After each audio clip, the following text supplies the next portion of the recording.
Hello and welcome to the Raw review here on Wrestling with Regret. And after being gone last week on break, I'm finally back on the horse, the Raw horse as it were, Raw horse. And so one episode of Raw to get back into. This seems to be my kind of luck where I'll take a break and I come back and the first show I watch, I'm like, I should never have returned. I should have stayed far, far away from this.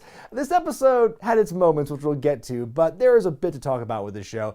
Opens up with Drew McIntyre making his way to the arena, and he talks about the bounty that's on his head and says, anyone who steps to him will be receiving a Scottish ass kicking. Then we see the Hurt Business making their way to the ring. They recap the stipulations of the bounty, basically. Lashley saying that anyone who takes out Drew McIntyre before Mania will get a title match, his words, at WrestleMania instead. So then he calls out what happened with Cedric and Shelton, how they lost the handicap match to Drew last week. He says he will not accept incompetence in the team, and Shelton and Cedric take exception of that, and soon all three of them start throwing hands. And Shelton kind of like he hucks Lashley off of Cedric at one point, then he pays for it. Cedric is chased off, and that's pretty much it. Lashley says the Hurt Business is over, and there you go, like the coolest stable in the last year and a half in WWE, in the entire pandemic era. One of the things that was holding that ship down, holding things together, the Hurt Business, and they're breaking up now. Why? Why can't we have good things in wrestling right now? It boggles my mind that the minute they give the belt to Lashley is when they finally start like breaking this team apart. It makes no sense to me. We had a good thing going when they had all the gold. Dripping in gold was the Hurt Business. And now the Hurt, Shelton and Cedric, they lost the belts almost immediately. And now Lashley has forsaken them. It's just Lashley and MVP now. I'm mad about this, man. I am not pleased to come back from my break and see the Hurt Business just dissolve like this. This is not the Hurt Business I enjoyed watching. What happened? But then the next segment kind of like lifted my spirits and took the edge off the previous thing with the Hurt Business, in my opinion, because Riddle comes in. He's being interviewed and asked about Sheamus beating him up with the scooter last week. He compares the level of pissed off that he feels for that to if he drops a fresh burrito before he takes the first bite. And then when he's done with that, he scoots down the hall for a bit, sees Titus O'Neil, who's this year's Warrior Award recipient, by the way, very much deserving of that. But then he starts talking and he says, I heard you're going to roast a pig at WrestleMania. And Titus says, are you okay? Takes his hat off. And this great delivery by Riddle goes, yeah, I'm fine. They checked me just today. What's wrong? Just like his delivery was great there. And so then Titus is the co-host of WrestleMania. And so then Riddle is talking about a roast of WrestleMania. He starts talking about openly to no one about the food that could be there when he gets checked into the wall by Sheamus. And that's that. Riddle handled all that in one take flawlessly, which makes what happens later on with him equally funny, in a different end of the spectrum. But this segment kind of lifted my spirits for sure. Then elsewhere backstage, Alexander and Benjamin confront Adam Pearce. They tell him to sack up, basically, and make a couple of matches for the next 2 weeks. Lashley versus Benjamin this week, Lashley versus Alexander next week. And then we go on to a non-title match as Sheamus takes on Riddle. MVP is replacing Samoa Joe tonight on commentary. Also, Flying birds have replaced the floating flip-flops in Riddle's entrance. He does the kick, and birds just fly out to the screen. Why? Who knows? This match itself was good. I like the big strikes. These two just beat the hell of each other, and I just love the smacks and the bam and the strikes and everything. But then Sheamus beats Riddle clean with a knee to the head. And having the champion lose on TV in the build of WrestleMania, I think, is pretty weak. And what made this even weaker was after being beaten clean, Riddle just jumps Sheamus and dumps him out of the ring. It's wow, great sore loser you are, you babyface champion, you. That made it worse. If he had just lost the match and that's where it ended, fine. But then when Riddle does that, it's that makes it even harder to stomach than what we got. We find out they'll be having a rematch, presumably for the championship, at WrestleMania at least. Backstage, Drew's looking around trying to find people who want to try and jump him and claim the bounty. He confronts AJ Styles and Omos about it, and AJ's like, we have more important things to worry about than try to get a WWE Championship match at WrestleMania. We're going to fight the New Day for the tag belts that night instead. Well, at least their priority priorities are in order. Next up, a sleepy Shane McMahon awakes from his long winter's nap to do an expose on Braun Strowman, and he's flanked by Jackson Ryker and Elias. And seriously, when I say he's sleepy, he certainly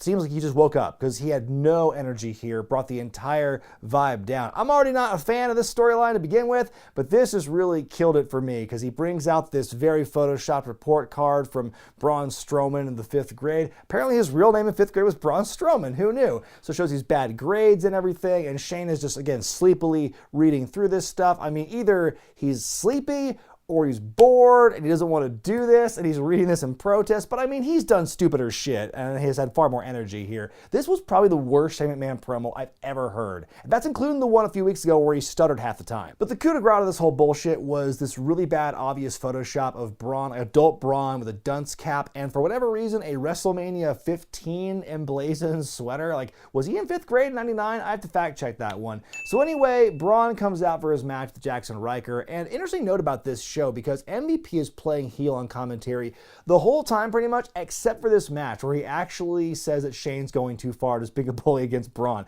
That is, when your heel commentator is the voice of reason, you know this angle is lost. Ryker actually hits the flying nothing in this match. He jumps up the second rope and like Braun misses his cue or something, because he just stands there like an idiot until Braun takes over. First time I've actually heard in real time the choo-choo sound effects they've given Braun for his Strowman Express. It's worse every time I hear it. My God, that is just the stupidest damn thing ever. No other way to describe that. I mean, I try and put a positive spin on most of the bad stuff we see in this company.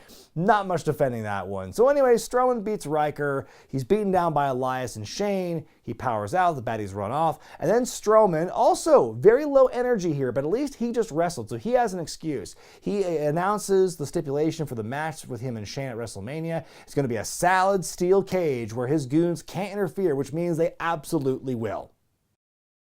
Time for the dirt sheet, where The Miz and John Morrison debut their new single, Hey Hey Hop Hop. I did like this little exchange between the two of them beforehand, though, where they try and take a shot at Bad Bunny for not winning a VMA last year. And Morrison goes, he did win a Grammy, though. That's not how this works, John. Just, funny stuff between these two friends.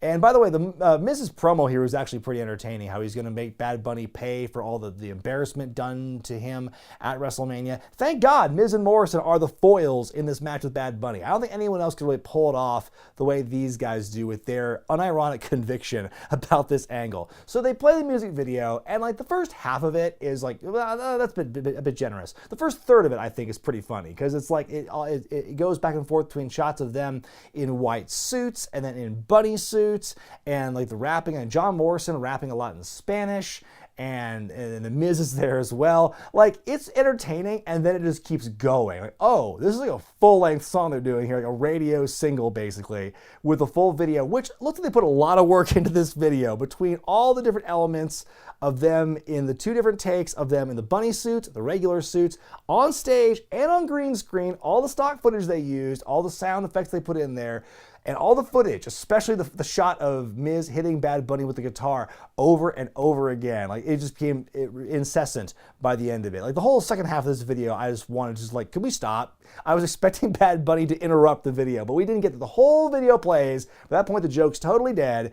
And then Bad Bunny and Damian Priest do come out, and then they exchange some words. Bad Bunny saying in Spanish he's going to make the Miz his bitch, and we get a confrontation. The Miz goes for it, and Bad Bunny just decks him. At least that punch looked better than the last time he punched him, and they scuffle, and then you've got Bad Bunny breaking like the poster in the ring, and the Miz and Morrison just looks like so like peeved, like someone had just taken their reservation at a restaurant. Can you believe like 3 or 4 weeks ago the Miz was champion, and like this is how he's acting here? This segment peaked like a third of the way through the music video, and then after that was the diminishing returns. They be diminishing here. There was a very small window where this was entertaining me, but it was a small window. We had a pretty solid promo from Randy Orton backstage where he talks about all these different legendary opponents he's faced and beaten over the years, but how none of them can compare to the Fiend, who he describes as an abomination. He thought he had put him out of his life forever, but now at WrestleMania he knows what he's up against, and he has to try and dig down deep to rid himself of the Fiend once and for all. And then back in the ring, it's time for Bobby Lashley taking on Shelton Benjamin. Shelton gets a couple of hope spots in here, but ultimately Lashley is just too strong. He beats him with the Hurt Lock, and that's that and you hate to see it. But next week, Lashley takes on Cedric Alexander. The New Day have invited AJ Styles and Omos to their game night in the ring, and AJ's like, the game community? So the ring's at all these different like games set up, like Rock'em Sock'em Robots and Connect 4 and a giant Jenga, and there's like a drawing board as well. And so the idea is which team has the better chemistry and which one communicates better. And so the first thing is charades, where the New Day had this like complicated one, 1,000 Miles by Vanessa Carlton, and they were able to do it. And then AJ's got Lion King, and Omos is just not responding to AJ's cues. There's Pictionary next, and AJ literally has the sun, and Omos still doesn't want to answer it. I love AJ's energy in this one. His facial expressions and his body language, like, yeah, like he's like so into it for a brief moment, and Omos wants nothing to do with it. Finally, Omos has some considerable mic time here, since he's tired of the games. He's going to show everybody what he's capable of doing at WrestleMania, and then AJ Styles throws a tantrum in the ring and starts destroying things as the New Day mock him to close it out as we go to our next match. But I really enjoyed this segment here. Seeing AJ Styles as kind of the goofy heel always makes me smile, because he can hit that switch and go back to serious pretty quickly here. But the stuff he's doing with Omos, I'm just loving just the interactions where he's like very excited about it and Omos is just kind of like no-selling it. Very fun segment for me. Before we go to the match of AJ versus Xavier Woods, we cut to this like video where this like little kid is cutting a Hulk Hogan promo in his voice, and it's actually not a bad delivery, but like why? Other than the fact, hey, Hogan's going to be at WrestleMania, by the way. We'll dance around that as best we can. So then we have AJ versus Xavier. Pretty good match, but it ends in a DQ when Omos just grabs Xavier by the leg on the apron and just kind of flings him back into the ring. He slams Kofi to the outside, beats up Xavier some more. AJ with the symbolic 3 count, and that's where it ends there. And yeah, I mean, Omos looks pretty good with his little flurry of offense, and I am genuinely curious to see what kind of stuff he can do. Like the way they try to hype him up on commentary, how Byron Saxton put him over, saying, I saw him sparring this last week and some of the things he did was unreal. Like that's a good way to build him up, and we saw a snippet of what he can do here in the ring. And yeah, I mean, my curiosity is genuinely piqued over how Omos is going to do in the match, and if anybody can carry him to a good match, it's the other 3 men in the ring. Time for Alexa's playground. Alexa, the childlike adult, has her fiend in a box, she says. Not just a jack in the box, it's a fiend in the box. And she says it's always, been wanted to like pop out, but it just needed time to be ready. And so she says at WrestleMania, the legend killer will die. She turns the crank and it pops open, and she laughs and laughs as the camera zooms out to reveal the fiend is now sitting next to her on the swings. And I realized I haven't had a chance to really talk about the Crispy Fiend since he debuted at Fastlane. I didn't review the show, so I couldn't talk about it. So I will talk about it. I really enjoyed seeing Crispy Fiend show up at Fastlane. I think it was a natural evolution from what we saw at TLC. I was expecting some kind of like melted or burned version of him, but I didn't really know what I was going to get. And I was impressed with the visual. I think it was really cool. And like the only thing I'm worried about is like how they're going to eventually write Alexa and Bray out of this storyline. Who the hell knows how they're going to try and undo all this stuff they've done with them as characters. It's going to be very fascinating to see like how they try and wiggle their way out of this one. But in the short term, I'm excited for Crispy Fiend, for the fight with Randy Orton. Will it be Firefly Funhouse match? I mean, we have a week left to get to that point. Right now, we just have an in-ring confrontation, an actual match. But I'd like to see something done with more smoke and mirrors to accurately reflect just how crazy this angle's gotten over the years. Drew McIntyre's getting impatient. He's called out all the locker room saying, why have none of you tried to approach me? He tries goading Braun into a fight, and Riddle, and Drew Gulak, and Humberto Carrillo, and Angel Garza. Finally, he approaches Ricochet, and Ricochet says, if it's a fight you want, I'll give you one. And Drew's like, I can respect that. I'll see you in the ring. And then we go to our next match as Naomi takes on Shayna Baszler. You got Mandy Rose and Dana Brooke on commentary here. They say they want a shot at the women's tag titles, as do Naomi and Lana, and it's not too long before there's a whole bunch of fracas going on the outside with Reginald and Nia Jax and Lana, and in the distraction, Naomi rolls up Shayna to win. Champs losing. If you're going to have one champion lose on TV, why not two? We get one final appearance for Riddle on the night where he scoots up to Asuka on his scooter. They talk for a second, and then he goes, I forget what I was going to say, and just awkwardly shuffles out of the shot. Like, man, Riddle has been on fire tonight for the most part. And then we go to a contract contract signing with Asuka and Rhea Ripley, who debuted on Raw last week to challenge Asuka to the title match at WrestleMania. So Asuka says Rhea is overconfident, and she agrees. Yes, I was confident enough to challenge you last week, and this week I'm confident enough to say I'm going to beat you at WrestleMania for the championship. And then Asuka has some more words in Japanese and says that, she's not ready for Asuka. Rhea flips the table up in Asuka's face, and she sells it like death. Out come the women's tag team champions, who we just saw, and Shayna's like, where's our WrestleMania match? I don't know. You just lost your singles match. What are you doing asking for a WrestleMania match? So anyway, they say that they challenge Asuka and Rhea to a tag team match for next week. And Rhea's like, we accept. Like, why? And then immediately, can they coexist? Like they do every time you put rivals against each other or as a tag team. Can they coexist? They literally just did this with Sasha and Bianca. And we all know that did not work well for them. And we know how the build for their matches suffered as a result. Now you want to do that to the other ladies too? Fuck that. Backstage, we see MVP approach Ricochet and congratulating him for using his business acumen. And Rico says, I'm not doing this for Lashley and his offer. I'm doing this for me because I don't know how many chance I'm going to get the championship, so I'm going to beat Drew because I know I can. And then we get him over a recap or an update on the newest Hall of Fame inductees. There's the great Khali, there's Rob Van Dam, and my personal favorite, Kane, was announced last weekend. As a longtime Canaanite, I'm very, very happy. It warms the cockles of my heart that Kane is being inducted. RVD, of course, a very deserving honoree, and Khali, I guess he had a Hall of Fame career as far as like big man in the company goes. He did fairly well for himself. It's just funny because a couple of weeks ago I said he was one of the worst big men of all time, but what the fuck do I know? Main event time as Drew McIntyre takes on Ricochet, and I believe the last time, or maybe just one of the last times, these two fought in the ring, it was the first round of the King of the Ring tournament where Rico actually upset Drew, but that was a long time ago, and this was not the same result here. Rico has some fire, but he's claymored for Drew to win. Then right after the bell, Mustafa Ali, who last week was exiled from Retribution, is attacking Drew, and we have a match from there after the commercial break.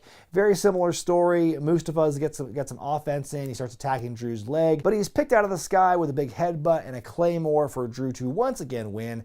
McIntyre calls out Bobby Lashley, who then emerges, much to MVP's chagrin. They've got microphones, and Lashley says the beating he gave Drew at Elimination Chamber will pale in comparison to what he does to him at WrestleMania. Drew says, all these guys you've been throwing at me to take me out means you fear me, and that's all that Lashley can stand. They has fight. Drew beats him up a bit and chases him out. Then suddenly King Corbin, oh joy, King Corbin is now attacking Drew here, hits him with a deep six out of a Claymore attempt.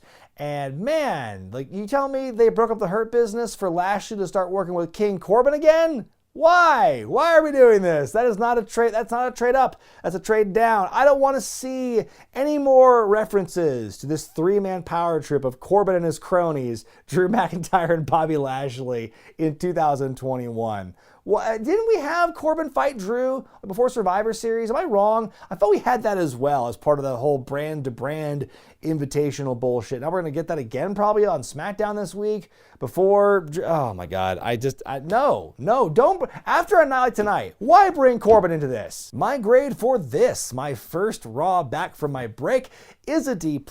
Oh man, this is a rough show, folks. There were a couple of bright spots. I think except for losing clean to Sheamus, Riddle was a bit of a treasure tonight. The first half of the dirt sheet before I got sick of the music video was good, and then New Day game night was probably the highlight for me just in terms of entertainment value. And again, AJ Styles kind of embracing the silly side is always fun to watch. But man, not a lot of great stuff with this show tonight. First off, Hurt Business breaking up. Why? Why would you do that? Again, champions losing. You have not only Riddle but also Shayna Baszler losing, and then having the temerity to ask for, where's our WrestleMania match? Not a great look for you, Shayna, when you're always the one losing. And yeah, can they coexist? That old chestnut back once again. It was just, yeah, not a great feeling Raw with this one. I mean, like, WrestleMania is happening no matter what. We all know this. And, I have to remind myself, how many times have we seen terrible WrestleMania build, but actually pretty good WrestleManias as a result? Like, I'm not going to say, oh, Mania is going to be crap. I'm not doing that right now. But the build to it hath not been great. But what did you think of Raw this week, folks? Let me know in the comment section below. And thank you for your patience as we are now officially in between seasons 10 and 11 of the Wednesday long forms and stuff. So for the next couple of weeks, no new Wednesday videos, but there will be plenty of content still coming up here. I am doing the weekly reviews once again. And also there's going to be a couple of smaller videos uploaded for the next couple of weeks. I'll be trying to re-upload some previously blocked classic pay-per-view reviews. Hope they fall under the radar this time, as well as some new Patreon content. So keep your eyes open for that at patreon.com/wrestlingwithregret. But until then, I'm Brian Zane, and I'll see you next time.